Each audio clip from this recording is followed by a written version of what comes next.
The dominance of drug cartels is on the verge of collapse, and few anticipate it.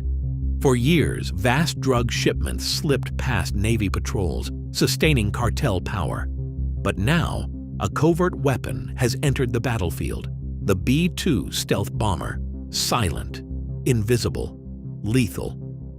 This phantom from above could bring the cartel empire to its knees. How will this bomber render cartel defenses useless? What impact will it have on drug trafficking throughout the Americas? Join us as we reveal the Navy's hidden strategy to destroy cartel drug labs and dismantle their operations permanently. Since cartels discovered new smuggling tactics into the U.S., the crisis has escalated dramatically. In the 1980s, roughly 2,500 overdose deaths occurred annually. By the early 2000s, that number surged to 20,000. Today, it exceeds 110,000 fatalities per year. To put that in perspective, drug-related deaths now outnumber U.S. casualties from both world wars combined. These tragedies disproportionately affect impoverished communities, creating a severe national emergency. Currently, the U.S. consumes over 80% of the world's opioids. Demand continues to climb, and cartels rake in tens of billions of dollars yearly. While the U.S. has bolstered its defenses, cartels have cleverly adapted by going underwater. Submarines, once thought too sophisticated for smugglers, have become their secret weapon. Though not military-grade, these vessels are highly effective. The earliest appeared in the 1990s, crafted from wood and fiberglass, deep within remote swamps, beyond satellite and drone surveillance. Today's narco subs are far more advanced. Expert builders craft them with impressive specifications, around 80 feet long, able to cover 2,500 miles without refueling. Each costs between $1 and $2 million. Typically operated by a crew of 5, these subs can transport up to 10 tons of drugs worth over $150 million. Their stealth capabilities have also improved. Painted dull gray-blue to blend with ocean waters, their shapes reduce waves and noise. Some even include lead linings to mask their heat signatures from infrared detection. If intercepted, crews can flood special valves, sinking the sub within minutes. Both boat and cargo vanish beneath the waves, unreachable by authorities. Submarines aren't the only tactic. Cartels also deploy go-fast boats, small, powerful vessels designed for speed. About 30 feet long, they often sport 3 or 4 engines as potent as race cars, capable of exceeding 80 miles per hour, making capture extremely difficult. These boats skim just above the water, painted ocean blue to evade detection. Lightly crewed, with fuel tanks up to 2,000 gallons, they can travel over 500 miles non-stop, enough to cross from Colombia to Jamaica or the Bahamas to Florida. More recently, cartels have combined speed and stealth by creating low-profile boats that resemble a hybrid between go-fast boats and submarines. These vessels barely rise above the waterline, are built from radar-absorbing materials, and are camouflaged with sea colors. While slower at about 30 miles per hour, their detection is far more challenging. With submarines lurking below and stealth boats gliding on the surface, smugglers have made it nearly impossible to predict where the next shipment will emerge. Recognizing the cartel's growing power, in 2024 during his re-election campaign, Donald Trump vowed to crush them. Upon election, he quickly launched a plan. In a March 4th address to Congress, Trump described the cartels as a grave threat to American lives, declaring that since cartels wage war on the U.S., America must respond in kind. 2 weeks prior, Trump designated 8 cartels as foreign terrorist organizations, empowering U.S. forces, especially the Navy, to target them under counterterrorism rules. Mexico's Senate responded by approving a joint military training program, linking the U.S. Army's 7th Special Forces Group with Mexico's elite naval Marines, signaling preparations for a significant confrontation.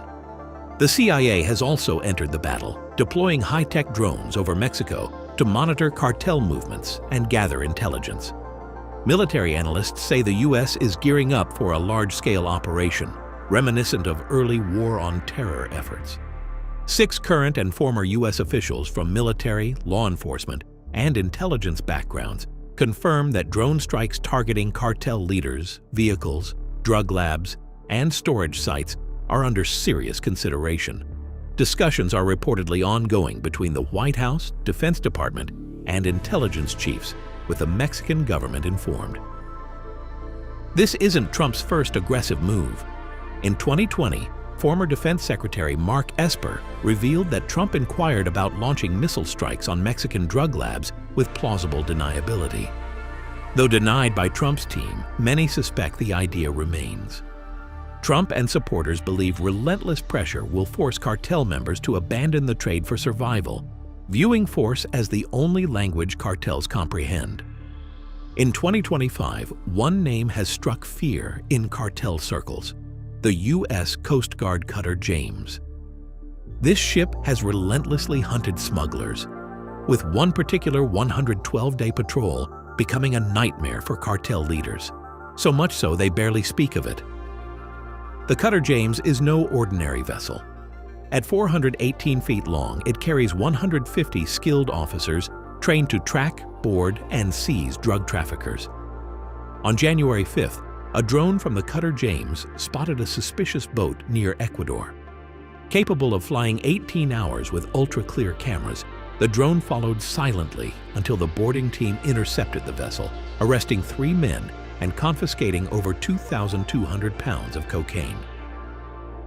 The following day, January 6th, a patrol aircraft detected 3 go-fast boats traveling together, a rare risk for traffickers. Helicopters intercepted all 3 simultaneously, resulting in 9 arrests and the seizure of nearly 14,000 pounds of cocaine. On January 7th, smugglers tried using a radar-evading stealth boat. The cutter James crew wasn't fooled. A helicopter locked on, disabled the engines precisely, and safely detained the 8 on board, stopping 8,240 pounds of cocaine from reaching U.S. streets. By January 18th, traffickers resorted to throwing cocaine bales overboard to lighten their boats and flee. But the cutter James persisted. Fast boats chased the smugglers while others recovered nearly 6,000 pounds of floating drugs before they sank. In just 4 months, this single ship has seized over 48,000 pounds of illegal drugs, enough to supply an entire city's market for a year, with a street value around $919 million, delivering a massive blow to cartel revenues. Warships like the USS Minneapolis-St. Paul and USS St. Louis have also patrolled the Caribbean, adding to the cartel's losses, especially targeting Sinaloa and Jalisco New Generation. These relentless operations have left cartel leaders anxious and scrambling, unsure whether their shipments will reach shore or vanish beneath the waves, captured by the forces hunting them by sea, air, and land. During these missions, crews not only intercept drugs but gather crucial intelligence.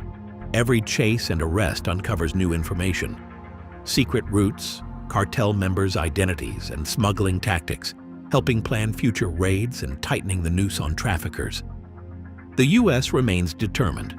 The Pentagon recently deployed the USS Gravely, a powerful destroyer armed with Tomahawk missiles, to the Gulf Coast near the Texas-Mexico border. Supporting Border Patrol and the Coast Guard, it's prepared to operate in U.S. and international waters. More than a show of strength, it's a clear warning. But there's more.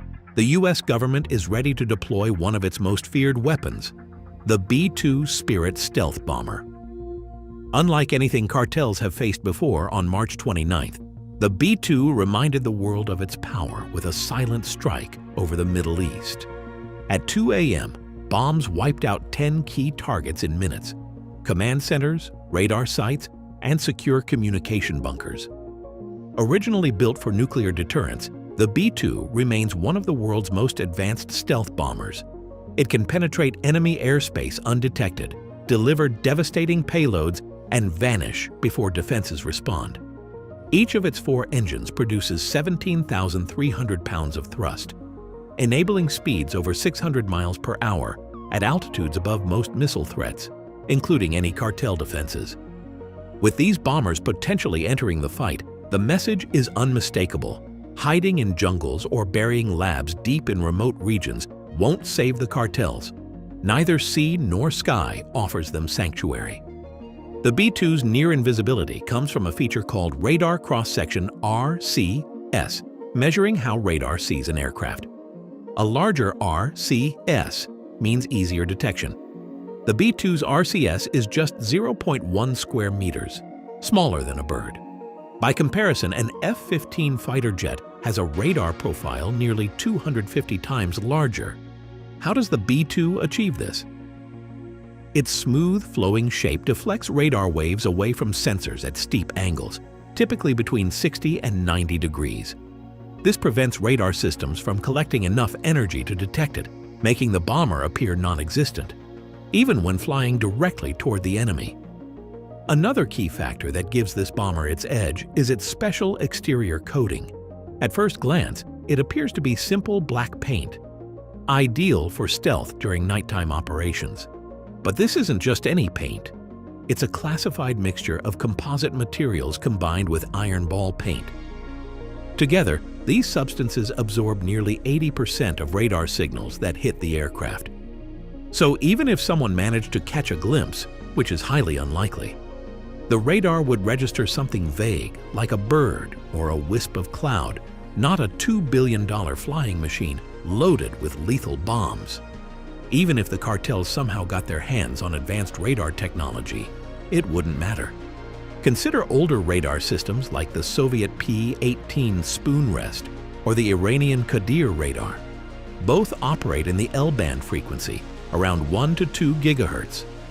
While effective for spotting large ships or conventional aircraft, these radars are completely ineffective against stealth bombers like the B-2. Trying to detect the B-2 with those radars is like trying to catch a needle with a fishing net. It simply slips through. No matter the radar's power or the operator's skill, the B-2 remains virtually invisible. That's exactly why the B-2 is the ideal weapon for this mission. Whether flying over deserts, dense jungles, or the open ocean near cartel-controlled zones, it can strike suddenly, vanish without leaving a trace, and leave the enemy disoriented. After the B-2s take out the initial targets, they pull back, making way for follow-up strike teams. In the case of the Houthis, F-18 Super Hornets from the USS Truman swooped in next, taking down communication towers and broadcast stations crucial for relaying orders across remote cartel and terrorist camps hidden deep in forests. Without these, the cartels lose their ability to communicate effectively. The B-2s circle back for additional strikes. Unlike massive 2,000-pound bombs, they deploy smaller, more precise 500-pound GBU-38 bombs. These have a blast radius of roughly 80 meters, powerful enough to destroy vital infrastructure while sparing the surrounding environment. This precision distinguishes modern warfare from indiscriminate destruction. By the time the bombs land, cartel fighters haven't even heard the planes approaching, much less fired back. Their air defenses, if any exist, were likely neutralized before any alarms could sound. The bomber's General Electric F-118 engines do more than provide thrust. Typically, jet engines emit significant heat, making them easy targets for infrared-guided missiles. But the B-2 was engineered to counter that threat. The solution? The engines are tucked deep inside the fuselage, hidden away like a secret treasure. Specially designed exhaust ducts then disperse the heat before it escapes, masking the engine glow and reducing the aircraft's infrared signature by about 80%. This means even heat-seeking missiles struggle to lock on. In infrared imaging, the B-2 resembles a commercial airliner idling on a runway, not a stealthy warplane. And if an enemy does lock on, the B-2's advanced defenses don't let the lock last long. Working in tandem with Navy E-2D Hawkeye radar aircraft, the B-2 receives real-time 3D situational data through encrypted links without ever turning on its own radar, which would risk exposing its location. For hitting covert underground targets, such as hidden data centers or bunkers disguised as ordinary buildings, the B-2 employs specially modified GBU-31JDAM bombs with penetrator warheads. Dropped from altitudes around 50,000 feet, these bombs free fall for over 40 seconds before detonating deep underground, destroying hardened structures. By the time the Earth shakes, the bomber is already miles away, safe from retaliation. Beyond passive defenses, the B-2 integrates fully with the U.S. Combat Command Network. It receives updated target information mid-flight via satellite, communicates securely, and links into the Link 16 tactical data network. This keeps the aircraft informed and connected, even deep inside hostile airspace. It also features a highly classified system that monitors electromagnetic signals. If enemy radar attempts to lock on, the system alerts the crew and recommends evasive maneuvers, changing altitude, altering course, or avoiding patrol routes. Here's the chilling part for the cartels. The B-2 carries an immense payload. Its bomb bays can hold up to 40,000 pounds of ordnance, including 16 2,000-pound JDAM bombs, 8 500-pound Mk-82 bombs, or a single massive 30,000-pound GBU-57 massive ordnance penetrator designed to demolish the toughest underground shelters. It's also capable of carrying nuclear weapons like the B-61 or B-83 bombs, though thankfully, the conflict has not escalated to that level. For now, this represents the closest the Trump administration has come to using a nuclear-level deterrent without crossing that ultimate red line. The message is unmistakable. The U.S. is serious and prepared to deploy overwhelming force to dismantle the cartels. However, the situation isn't entirely straightforward. Insiders report that even with Mexico's cooperation, the U.S. might launch secret operations without seeking final approval. Such a move would be one of the largest U.S. military efforts in the region in years, involving more drones, bombers, fighters, and personnel than ever before. When NBC inquired, the White House's National Security Council declined to comment. Meanwhile, Mexico's President Claudia Sheinbaum has heard rumors of a possible U.S. strike within her country, and she's not pleased. Through official channels, she emphasized that while Mexico may cooperate with the U.S., it will not tolerate any unauthorized military action on its soil. Still, Trump's nominee for ambassador to Mexico, Ronald Johnson, has openly backed unilateral U.S. action if necessary. Defense Secretary Pete Hegseth has also warned Mexican officials that a strike could occur with or without their consent. Thanks for watching. Before you go, tap the link on your screen to watch another video. See you there.